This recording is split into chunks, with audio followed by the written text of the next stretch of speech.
Зголемувањето на платите во реалниот сектор е од есенцијална важност за запирање на екзодусот на младата работна сила од државата, предупредуваат економистите. Ова повеќе не е само економско, туку и демографско прашање, од кое зависи и днината на македонското стопанство, но и потенцијалот од млад работоспособен кадар во компаниите. Сосема легитимно е барањето на работниците за зголемување на минималната плата, а и на останатите плати, зашто целиот товар е на нивни плеки. Не може нашиот работник да биде виновен што странскиот партнер му ја намалил цената по единица производ на нашите конфекционери или преработувачи така натаму.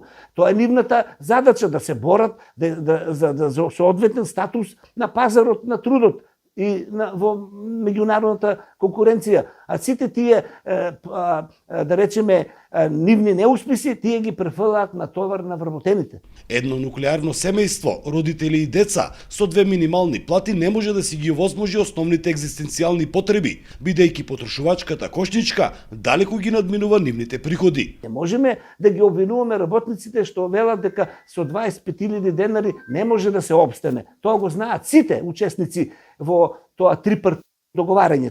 Кога зборуваме за трипартитно договарање, мислиме на владата, на комората на стопанската комора и на синдикатот.